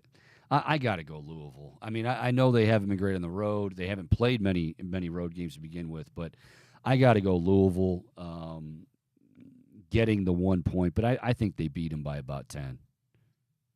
I'm not saying the upset's impossible, but I still think it's shocking when you have an unranked team favored against the 10th ranked team in the country. It makes you feel like somebody knows something, or a lot of somebody's know something that we don't know. And that's why it's really tempting to pick Miami here, because that's just super suspicious. But I do agree with you, Chico. I am going to go with Louisville. I want to ask you before we move on, though, do you think that, because obviously this is Louisville is Jeff Brom's alma mater. Yep. Do you think that he could potentially take a bigger coaching job? Yes. I mean, it's going to be tough. Like, if you're thinking like A&M, no, I think I doubt it. Louisville, I happen to know. So I've mentioned that I've been to one Kentucky Derby, right? So that's why I say the reason I say Louisville is this guy. He played at Kentucky Wesleyan, and Jeff Brom was an assistant with Kentucky Wesleyan for a while after his playing days at Louisville. And so, my buddy knows him very well. Obviously, my buddy went into coaching, so he's known him for a while. But he told me when he took the Louisville job, he's like, look, he's going to get a lot of other, offers. He's like, but I'll be shocked. He's like, Louisville has the money. Now, how much, I don't know. They don't have Texas A&M money. But he did say, like, Brom, and I know my buddy, like, Louisville, I made the mistake of saying Louisville twice. And he finally was like, dude, if we're going to live together, because this was back in Erie, PA, they were all coaches at Mercyhurst, and I was doing my thing in radio, and we all lived together. He's like, you can't say Louisville. I go, well, it is Louisville. And he's like, to most of the country, but if you go to Kentucky and you go to Louisville and somebody says Louisville, you're going to get called out. So I'm just warning you. So now, ever since then, I trained myself so much that weekend to say Louisville that's how I say it. It almost sounds like you have a mouthful when you say Louisville. Louisville. Don't try it at home, boom. All right. Our next college game before we move to the pros. This one's going to be a dandy. Number 5, Washington, going to Corvallis. Don't sleep on them Beavers. You don't want to sleep on the Beavers. Oregon State is 11th in the country. They are a 2.5-point favorite over Michael Penix and company. I just saw this nugget. Never before have 5 Power 5 teams made it to 10-0. That list is going to drop by 1 this week. I think Washington, here's what I'm going to say. I think Washington has been playing with fire for a while. They have a great offense, don't get me wrong. Honestly, they should have lost to Oregon, but Dan Lanning had brain farts, and I know you love Dan Lanning, and I think he's a great coach too, but he really made some horrible decisions in that game. That place, much like Oregon and Autzen Stadium, I think Oregon State and in Corvallis, they're going to be rocking. They've got a very good defense. And Washington, on the other hand, does not have any defense. They don't play defense, which is why I say they're playing with fire. I'm going with the upset here. This is the one I'm going with the upset. I'm going with Oregon State over Washington. Michael Penix and the Huskies. It's been a great year. They deserve more credit than the credit they've gotten up to this point, but it all goes bye-bye because they lose in Corvallis. Chico, I'm also going to pick OSU in this one, and I would like to say that I anticipate the Beavers will build a dam over that Husky offense that those Huskies will not be able to hop over. Is that the only reason you picked Oregon State, so you could say that? It was like and one half OSU. One half, yeah. Because I looked over, and as I was in the process of talking about the game, you were like full on grinning ear to ear. So Bowman, his head was like, oh, I can say that the Oregon State Beavers are going to build a dam against that Washington offense, and they'll win it. Huskies ain't going to leap that dam. It's a good mic drop. That's where you get the hard-hitting analysis right here on the Chico Borman Show. Good, but not from Chico Borman. Good mic drop right there. All right, so we go to the NFL as Pick Six continues. Pick Six brought to you each and every Friday by our friends at Tipico. I'm going to start. There's not many good games this week. I mean, one of the great games was last night, Baltimore and Cincinnati, which we'll get to again before the end of the show. But Steelers-Browns, of course, is one of them. We'll get to that one. Eagles-Chiefs, which is I think that's either the Sunday night or Monday night game. I can't remember which one it is. But 8-1 Eagles, 7-2 Chiefs in Kansas City. The Chiefs are favored by 2.5. Bohm, you go first. Who do you like? Chico, this is a big matchup. Huge. And also because huge. Apparently the Kelseys are meeting the Swifts. The parents are going to be coming together for this one. It all culminates on prime time. And with that, I'm going to give the edge to the Chiefs. I'm going to say that the Tay-Tay factor plays in here, Chico. I think the unition of the families, that's big. The unition of the family? Is that a real word? The unifying? The Sure. uniting of the family? Unition. Oh, wait, the word is unison, but that's not used in the right context. Say it in unison. Like if they all said, Boom, you're great, at the same time, that would be them saying, Boom, you're great, in unison. I don't know if I think I just tried to invent a word right there. Somebody's sitting back going, oh, look at those two families in unison. Unition, Chico. Unition, I'm sorry. Unition. Oh, boom. Never a dull moment, I'll tell you. I'm actually going Eagles. I think the Eagles, first of all, coming off the bye, I think they had a few bumps and bruises. They're going to be without Goddard, who's, I think, a key cog. And my guy in fantasy, Devontae Smith, I think now comes back to relevancy. So this is not me picking Philadelphia because of Devontae Smith, but I think he has a big day along with A.J. Brown, because I think Devontae is going to be getting a lot of those Goddard snaps. But more than anything else, I think Philly's defense against Kansas City's offense, they're still trying to figure it out. They're still trying to have somebody else step up beside Travis Kelce. And I know he struggled of late or had, but I don't, it's nothing to do with, although if they lose and he struggled, now she's going to be at the game, but the one stat is, well, Tay-Tay's at the game and Tay-Tay's not at the game. But if they lose and he struggles, there will be at least a few people, totally unfair, that will say, well, that's because he went to Argentina to, watch his lady. To which I say, absolutely go for it, Trav. That's exactly what you should do. But I'm going Eagles here. I think the Eagles on the road, again, I think that week of rest does them some good. I think this is where we start to see, this is going to be the turning point for the Eagles kind of taking off a little bit and becoming the Eagles. I think Jalen Hurts is going to be much better. I think their defense is going to be pretty solid. I think Patrick Mahomes has an okay day, but they're left scratching their head. Isaiah Pacheco, I don't think he's going to be able to run the ball on him. Give me Philadelphia all day getting 2.5 points. I think they went outright, actually. Chico, I think it's interesting with Mahomes, and I still think that in general he's probably the best quarterback in the NFL, but right now he's not totally playing like it. Like, we're not seeing the 100% Patrick Mahomes that we're accustomed to, and I'm assuming that it's just, like a little bit of a slump. He doesn't trust he doesn't. I don't think he has trust in anybody but 87. That offensive line has also been rough at times. Yeah. I mean, that's been a bit of an issue. I just think the bigger issue right now is like is it Rice now who came on board before? I mean, they've gone through all these guys like Marquez Valdez-Scantling and Sky Moore, and they're trying to find miss Tyreek Hill, that guy to kind of step into that role and be not Travis Kelce. I mean, Kelsey's going to be his boy, but somebody to take some of the pressure off, and it just hasn't materialized. I mean, the thing about Mahomes is he's a classy dude. He's not going to say that, but that's in large part what's going on here, and because the O-line's been a bit shoddy. So you got the Chiefs. I've got the Eagles.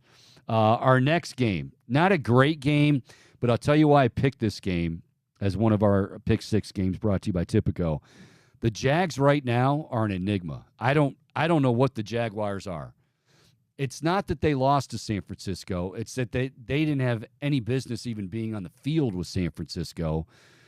They're 6-3, yes, but I don't get them. Like last week, Travis Etienne they didn't even try to run him, to the point where like Jags fans are like, what the hell's going on? Now, granted, they fell behind. I get it, but he's available in the passing game. Trevor Lawrence looks a little off. They play the Titans. They're home to the Titans. The Jags are laying 7 points.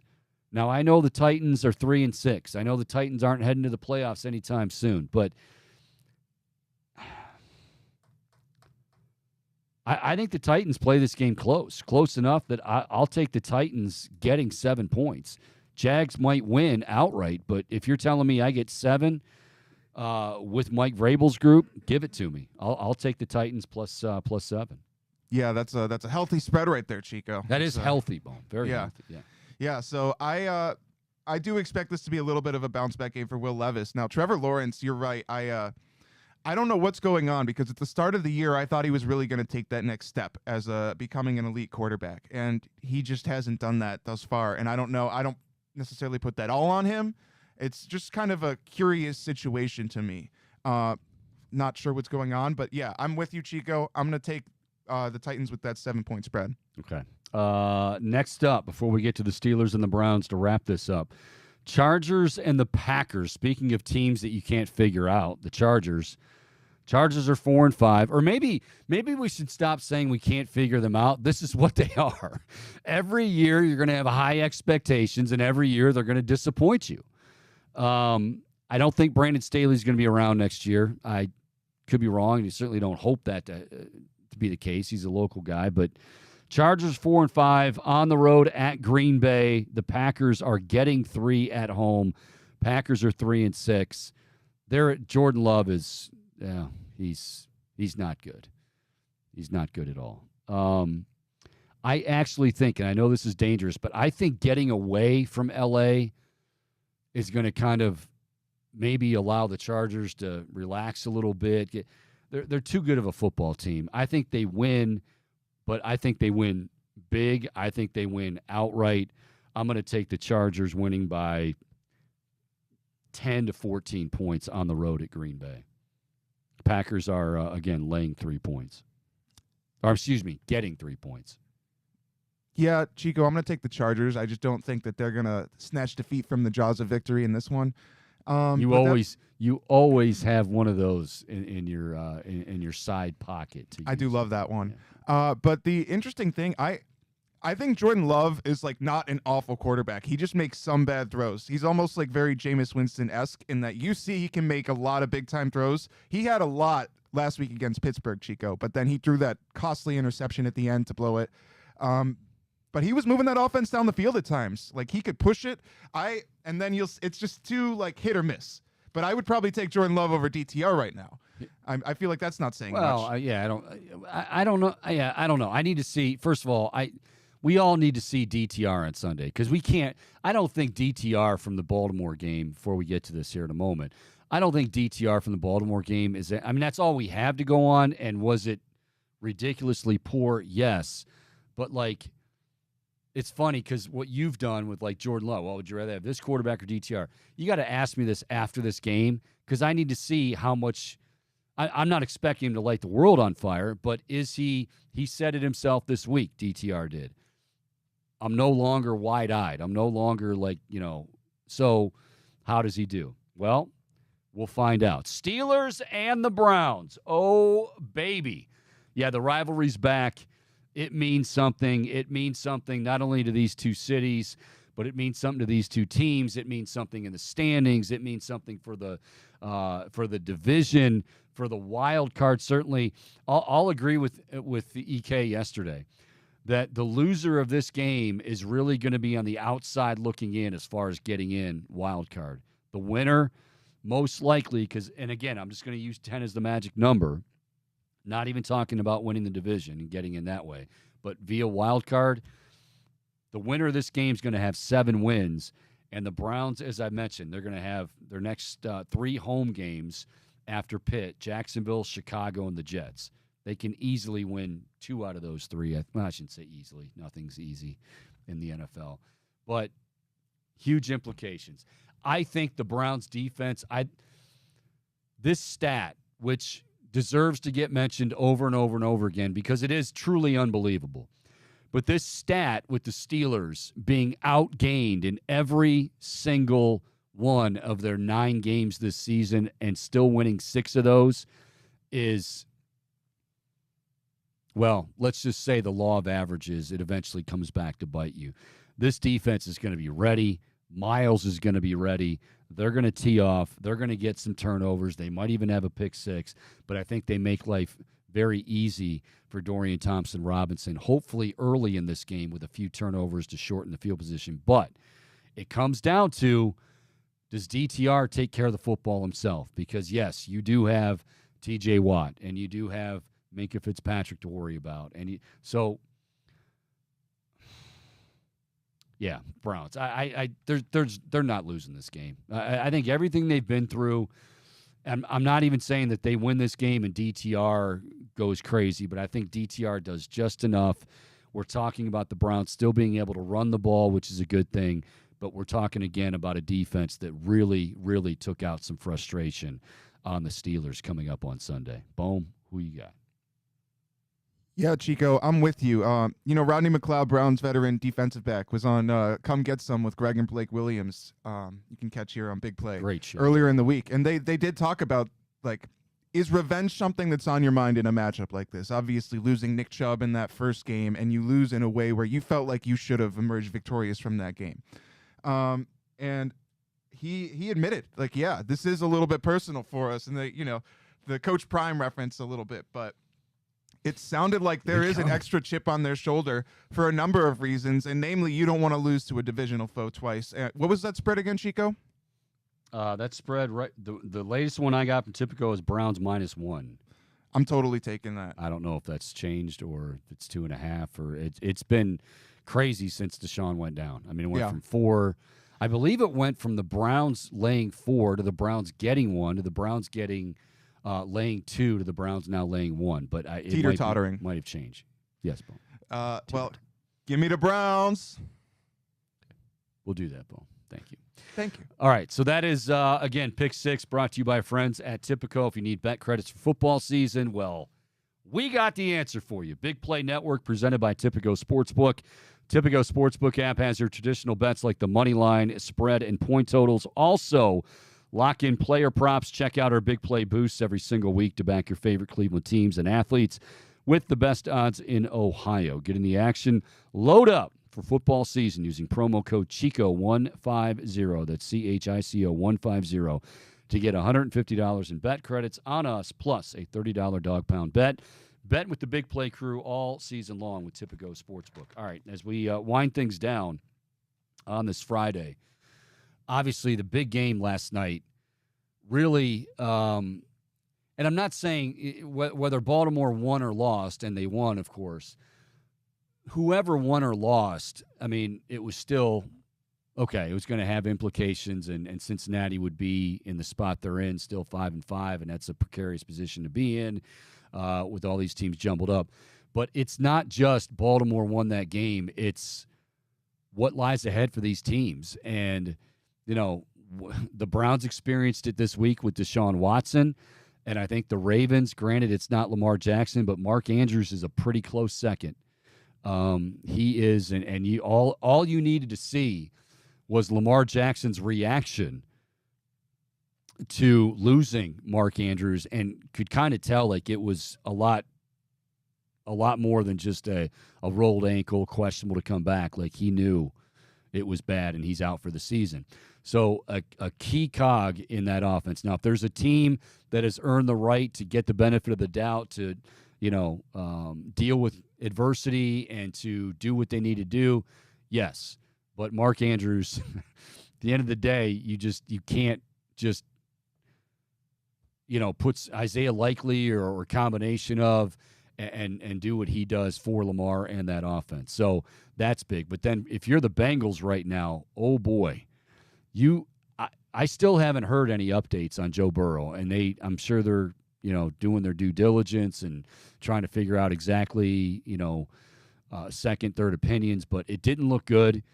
And he had just found his stride, which is why everybody was jumping back on the Bengals bandwagon, saying, well, this is Burrow. And, they had guys out. T. Higgins was out. Jamar Chase didn't really do anything. He caught a late garbage time touchdown, but he had 2 catches for 12 yards. Again, if Joe Burrow's out, Cincinnati, see ya. I mean, it's just the way it is. So we'll see. Get the updates on him as the weekend rolls along. But that is a devastating loss for both teams. But man, if you're Cincy, after waiting for Burrow to get back to that health and now have this, not good. I'm curious, and you just know that they're going to probably sign someone to a deal. I'm curious what quarterback they may look for, but certainly this A.J. McCarron, is he? I mean, here's the thing. Like, we can't remember the trade deadline's come and gone. Now, you're hearing things like, I heard somebody say the other day, what about Ryan Tannehill going to Mike Vrabel saying, I want traded, and saying he wants to go to the Browns and play? I don't want to, do I have a better feeling about Ryan Tannehill than I do DTR? For this week, I do.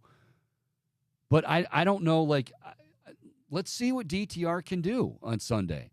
Let's see if he has improved. And anybody expecting him to just, be slinging it all over the yard, and it's not going to happen. I mean, the game's big. The defense is good for Pittsburgh. But if he can just make a few plays and take care of the football, you can't be careless with the football. You can't, you don't want to turn it over at all, but you sure as hell don't want to turn it over deep in your own territory. Those are the things that win or lose you games. And right now, win or losing a game, in this case, this game against the Steelers on Sunday, could be the difference between you getting in and not getting in. Because 7-3 is going to be a whole lot different than 6-4. It's just the way it is. Yeah, Michigan, if you're just tuning in, the very latest. So there was not the restraining order scandal in the morning. Yesterday, they came to an agreement, the Big Ten and Michigan, that Harbaugh will serve that suspension, which includes tomorrow against Maryland and November 25th in the Big House against Ohio State. He will not be on the sideline. Investigation still going on with the NCAA, but now we're starting to pick up more steam. Their linebackers coach is gone. Obviously, you can put 2 and 2 together. Probably he's been outed in this thing. Is there going to be more to come? Probably. Did that have something to do with Michigan saying, you know what, we'll just – because all I know was Michigan – didn't it – weren't they screaming from the mountaintops they couldn't wait to have their day in court? Like Harbaugh, that's where the Few Good Men reference came from. I can't wait to thunder away at the jury. Not that it's a jury trial, but thunder away at the jury like Tom Cruise did in A Few Good Men. And then what happened? Well, maybe you knew that it wasn't looking good for you, and you probably did. Because, look, he'll push the envelope, and he will be as chesty as anybody out there. But at the end of the day, you did something wrong, and you got caught. And, yeah, the other teams in the Big Ten are upset about it.